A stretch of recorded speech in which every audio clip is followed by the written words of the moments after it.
ढोल, गंवार, शूद्र पशु नारी, शकल ताड़ना के अधिकारी। लगभग 400 साल पुरानी लिखी रामचरितमानस में एक चौपाई ने मुद्दा खड़ा कर दिया है। स्वामी प्रसाद मौर्य ने इस चौपाई का विरोध जताया है और इसके बाद जगह जगह इस चौपाई के विरोध में लोग खड़े हो गए हैं। आज मैं गोस्वामी तुलसीदास जी के जन्म स्थल राजापुर में मौजूद हूँ। आइए जानते हैं लोगों से कि इस चौपाई का क्या मतलब था। ताड़ना मतलब क्या है? ताड़ना क्या? ताड़ना का मतलब है कि इन लोगों को दूर से रखें, दूर, उसको प्रेम भाव नहीं है, दूरी। इस चौपाई से अपमानित हो रहे हैं शुद्ध और महिला। हाँ, तो भी गीता प्रश्न वालों ने मतलब छापा था कि मतलब ताड़ना का मतलब होता है कि शिक्षित होना, तो हम मान लेते हैं कि चलो शिक्षित होना ताड़ना का मतलब, पर ढोल को थोड़ा शिक्षित करेंगे न, तो पशु को शिक्षित करेंगे। और जितने ये ग्रंथ हैं तो भारतीय संविधान के अनुच्छेद 15 का उल्लंघन करते हुए ये कई ऐसे ग्रंथों में जो हिंदू समाज के ये जो ग्रंथ हैं, इसमें महिलाओं को कई जगह प्रताड़ित किया गया, कई जगह अपमानित किया गया। तो जैसे भारतीय संविधान में संशोधन होता है, तो इसमें भी संशोधन होना चाहिए, ताकि ये, क्योंकि ये भारत जो है तो ये भारतीय संविधान से चलता है, बाबा साहब के संविधान से चलता है। ये भारत किसी ग्रंथ से नहीं चलता, वो तो अपना अपना लगाव है हर आदमी का, क्या कौन मानता है क्या नहीं मानता। पर ये जो बार बार अपमानित कर रहे हैं भारतीय महिलाओं को, तो ये गलत है। तो ये जितनी ग्रंथ हैं थे तो वो संस्कृत में लिखे गए थे, जिसमें से शूद्रों को अधिकार नहीं था संस्कृत पढ़ने का और ये ग्रंथ पढ़ने का।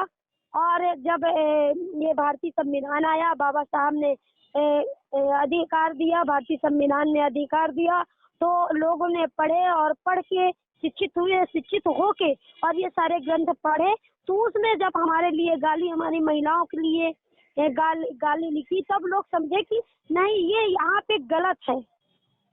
तो अब लोग प्रश्न कर रहे हैं, लोग पूछ रहे हैं कि मतलब ये यहाँ पे गलत है, तो इसमें संशोधन होने चाहिए।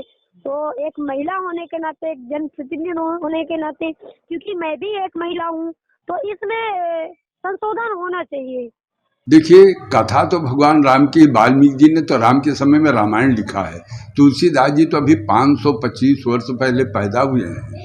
रामचरितमानस के 448 साल का लिखा हुआ हो गया।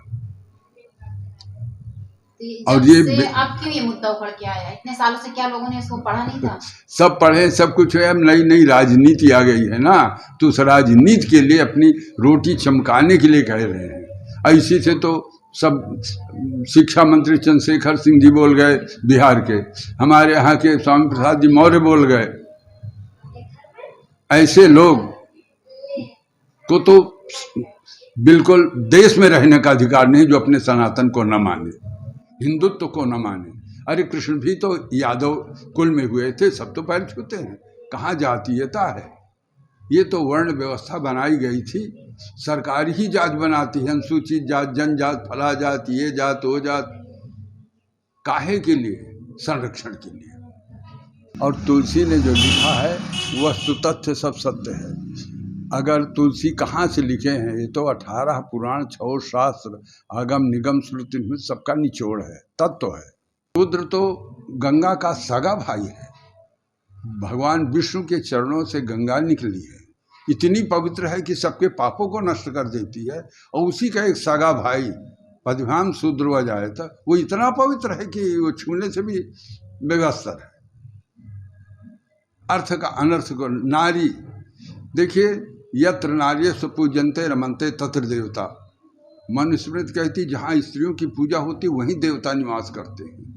और बात भी हकीकत सत्य है। नारी तो माँ है, माँ ही से तो ये संसार चल रहा है, और माँ कभी मारने योग्य नहीं होती। लेकिन उसी नारी में वेश्याएं भी हैं, कुलटाएं भी, वो पूजने योग्य नहीं है। हर जगह वही अर्थ नहीं लगेगा। हमें मानव तन इस जमीन में जो भी आया है, मानव तन पाया है, ये पहले कर्म करता है, तब जाके इसका धर्म बनता है। हाँ, ये धर्म को इस समय धंधा बना लिया लोगों ने।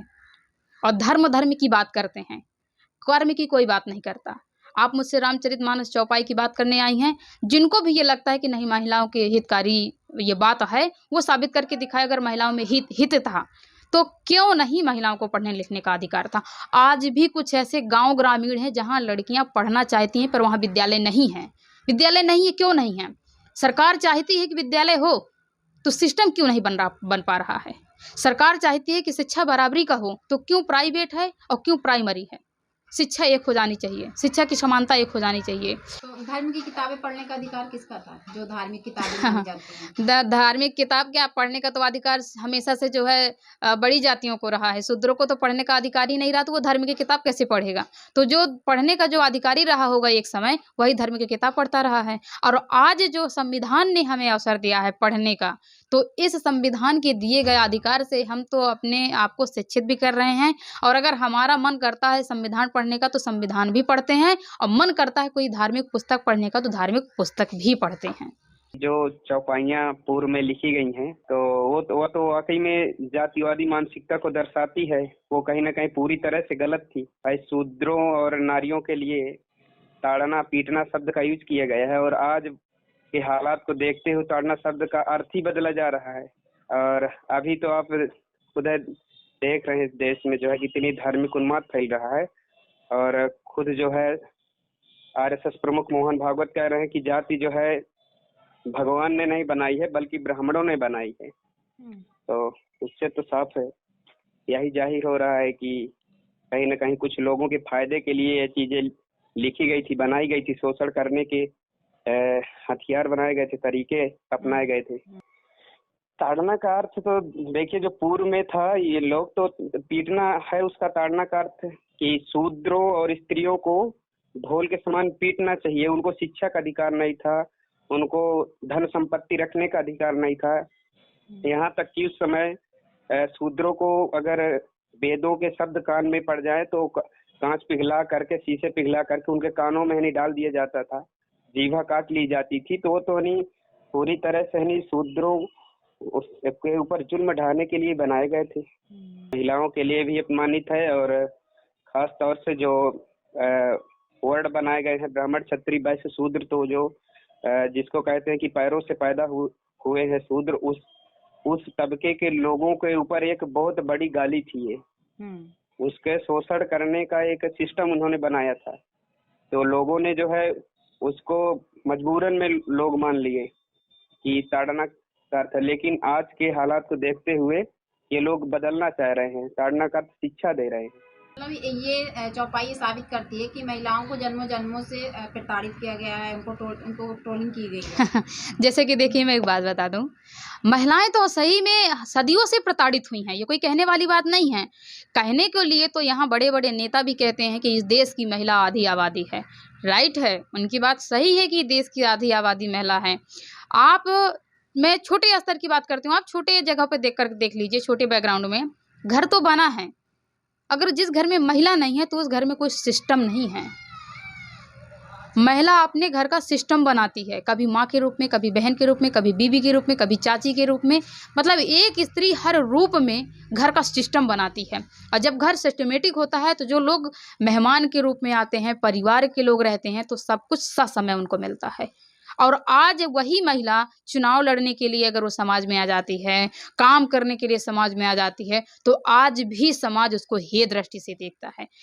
खबर लहरिया, आपकी खबर आपकी भाषा।